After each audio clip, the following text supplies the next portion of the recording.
Hello കൂട്ടുകാരെ, ജെബിയ ഗാർഡനിലേക്ക് എല്ലാവർക്കും സ്വാഗതം. ഞാൻ ഇന്നിവിടെ പരിചയപ്പെടുത്തുന്ന ഫെലനോസ് ഓർക്കിഡാണേ. ഈ ഓർക്കിഡിൻ്റെ തൈകൾ ആർക്കും കിട്ടണില്ല. തൈ ഭയങ്കര പാടാണ്, ഇതിൽ നിന്ന് വരാനെന്നാണ് എല്ലാവരും പറയണത്, എല്ലാവരുടെ പരാതി. അപ്പോൾ എനിക്കിതാ ഇവിടെ വന്നിട്ടുള്ള ഒരു ഓർക്കിഡിൽ നിന്ന് വന്നിട്ടുള്ള തൈകളാണേ. ഫ്ലവർ വന്ന് കഴിഞ്ഞിട്ട് അത് കട്ട് ചെയ്യാതെ നിർത്തിയപ്പോൾ ഇതിലെല്ലാം തൈകളുണ്ടായി. ഇതിലെല്ലാം 4-5ഓളം തൈകൾ എനിക്കുണ്ടായിട്ടുണ്ട്. ഇത് കണ്ട 5 ഉണ്ടായിരുന്നേ. ഈ ഒരെണ്ണം ഈ തണ്ടിൽ വന്നിട്ടുള്ളതാണ്. അപ്പം ഞാൻ വീഡിയോയ്ക്ക് വേണ്ടിയിട്ട് എടുത്തപ്പോൾ അതെൻ്റെ നിന്ന് പോയി, ഒടിഞ്ഞു പോയി.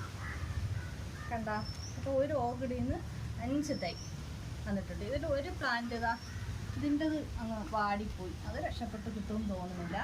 ഈ 3 പ്ലാന്റ്സ് നമുക്ക് നല്ല ഹെൽത്തി ആയിട്ട് നന്നായിട്ട് കിട്ടും.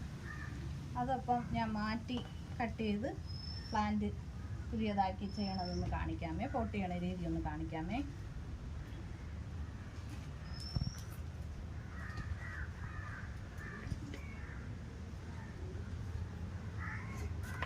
നമുക്ക് അതിന് വേണ്ടിയിട്ട് ഇവിടെ കരിക്കട്ട ഉണ്ട്, തൊണ്ട് ചെറിയ പീസാക്കിയ തൊണ്ട് വെച്ചിട്ടുണ്ട്. ഇതന്നെ തൊണ്ടൊക്കെ കുറച്ച് മതി, കരിക്കട്ടാൻ കൂടുതൽ നമുക്ക് ആവശ്യം.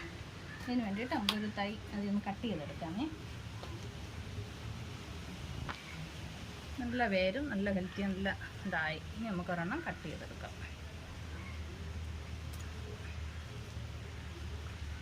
നമുക്ക് ആ ഭാഗത്ത് സാബ് തേച്ച് കൊടുക്കണം.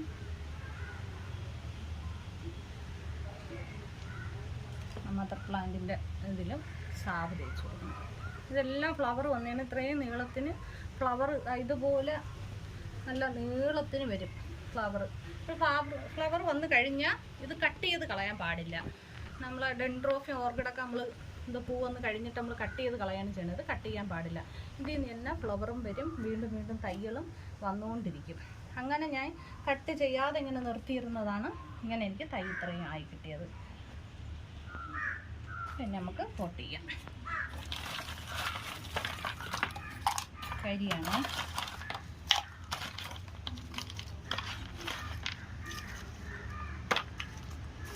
തൊണ്ടിൻ്റെ പീസ് കുറച്ച് മതിയേ. പലരും പറയും ഇങ്ങനെ പോട്ട് ചെയ്താൽ അത് രക്ഷപ്പെടൂല എന്നൊക്കെയാണ് പറയണത്. പക്ഷെ ഞാൻ ചെയ്യണ രീതിയാണ് ഇത്. എനിക്ക് ചെയ്തിട്ട് എനിക്ക് നല്ലതായിട്ട് കിട്ടിയിട്ടുണ്ട്. ഓർക്കിഡിൻ്റെ പ്ലാന്റ്സ് എടുത്തിട്ട് എൻ്റെ വേര് ഒടിഞ്ഞു പോവാതെ ഒന്ന് വെച്ച് കൊടുക്കണേ.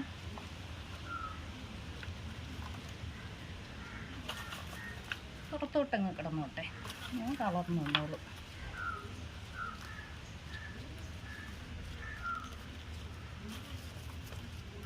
ഇതിനു മുമ്പ് ഞാൻ വീഡിയോ ചെയ്തിട്ടുണ്ട്.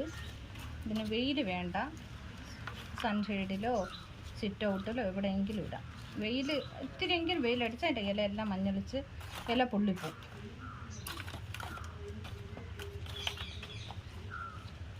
വെള്ളവും എന്നും വേണ്ട, ആഴ്ചയിൽ ഒരിക്കൽ ഒഴിച്ചാലും മതി. വെള്ളം കുറേശ്ശെ ഒഴിച്ച് കൊടുത്താൽ മതി, വെള്ളവും വലുതായിട്ട് വേണ്ട. പിന്നെ വളം നമ്മൾ ചെയ്യണത് ആഴ്ചയിലൊരിക്കൽ ചെയ്യണം. എനിക്കൊന്നും എല്ലാ ആഴ്ചയും ചെയ്യാൻ പറ്റില്ല, 2 ആഴ്ച കൂടുമ്പോഴൊക്കെയാണ് ചെയ്യണത്. പിന്നെ ഈ പ്ലാന്റ്സ് ഇങ്ങനെ നമുക്ക് തൈ നല്ല ഹെൽത്തി ആയിട്ട് ഇങ്ങനെ ഇതുപോലെ പൊട്ടി വരാൻ വേണ്ടിയിട്ട് ഞാൻ ചെയ്തിട്ടുള്ള വളം ചാണകം, പച്ച ചാണകം വെള്ളത്തിൽ ഇട്ട്, പച്ച ചാണകം, കടല പിണ്ണാക്ക്, അല്പം എല്ലുപൊടി, വേപ്പിൻ പിണ്ണാക്ക്, ഇപ്പോൾ ഇത്രയിട്ട് വെള്ളത്തിലിട്ട് പുളിപ്പിച്ച് വെച്ചേക്കും കുറച്ച് ദിവസം. 3 ദിവസം ഒക്കെ വെച്ചിരുന്നാൽ വലിയ കുഴപ്പം. 1 പുറത്തൊക്കെ പോകുമ്പോൾ ചെറിയൊരു സ്മെല്ല് വരും, എന്നാലും അത് കുഴപ്പമില്ല. അതിൻ്റെ തെളി എടുത്തിട്ട് നമുക്ക് ഇതിൻ്റെ ലീഫിലും ഇതിൻ്റെ വേരിലും സ്പ്രേ ചെയ്ത് കൊടുക്കാം. അതിൻ്റെ പൂവിലും മാത്രം, ഫ്ലവറിൽ മാത്രം വരരുത്. ഇതിലൊക്കെ നല്ലതായിട്ട് സ്പ്രേ ചെയ്ത് കൊടുത്താൽ നല്ലതാണ്. അത് തന്നെ ഇത്രയും നല്ല റിസൾട്ട് എനിക്ക് കിട്ടാൻ കാരണം, ഇത്രയും വേര് നല്ല തൈകൾ ഇങ്ങനെ വരാൻ കാരണം എനിക്കതാണ്. പിന്നെ NPK വളവും ഇടയ്ക്കിടയ്ക്ക് സ്പ്രേ ചെയ്ത് കൊടുക്കും. പോട്ട് ചെയ്ത് തീർന്ന് ഇത് നമുക്ക് തണലുള്ള ഏരിയയിൽ ഇത് ഹാങ് ചെയ്തിടണം. എന്നിട്ട് അല്പം വെള്ളം ഒന്ന് തളിച്ച് കൊടുത്താൽ മാത്രം മതി. ഇടയ്ക്ക് സാഫ് കലക്കി സ്പ്രേ ചെയ്ത് കൊടുക്കണം. അതിൻ്റെ വേരിലും ഈ പോട്ടിലൊക്കെ നന്നായിട്ട് ഇടയ്ക്കിടയ്ക്ക് അത് കൊടുക്കണം. പിന്നെ ഇതുപോലെ ഞാൻ കട്ട് ചെയ്ത് മുമ്പ് മാറ്റി പിടിപ്പിച്ചതാണേ. ഇത് കണ്ട, ഇതുപോലെയാണ് കരിയിലും തൊണ്ടിലും ആണ് ഞാൻ മാറ്റി പിടിപ്പിച്ചിട്ടുള്ള തൈകൾ. ഇതുപോലെ എനിക്ക് കിട്ടിയിട്ടുള്ളതാണേ. ഇത് ഫ്ലവർ ആവാറായി. ഇത് മുമ്പ് ചെയ്തിട്ടുള്ളതാണേ. കണ്ട ഇതുപോലെ കരി ഇതൊക്കെ വെച്ചിട്ട് നല്ല ഹെൽത്തി ആയിട്ട്. കാരണം പലർക്കും ഇത് ശരിയാവണില്ല എന്ന് കേൾക്കുന്നുണ്ട്. അതുകൊണ്ടാണ് ഇങ്ങനൊരു വീഡിയോ ചെയ്തത്. കൂട്ടുകാർക്ക് ഈ വീഡിയോ കണ്ട് ഇഷ്ടപ്പെട്ടിട്ടുണ്ടെങ്കിൽ ഒന്ന് ലൈക്ക്, കമൻറ്റ്, ഇഷ്ടപ്പെട്ടിട്ടുണ്ട് ചെടികൾ ഇഷ്ടപ്പെടുന്നവർക്കൂടെ ഒന്ന് ഷെയർ ചെയ്ത് കൂടെ കൊടുക്കണേ. പിന്നെ സബ്സ്ക്രൈബ് ചെയ്യാതെ കാണുന്നവരൊന്ന് സബ്സ്ക്രൈബ് ചെയ്തുകൂടെ ഒന്ന് സപ്പോർട്ട് ചെയ്യണം. ഓക്കെ.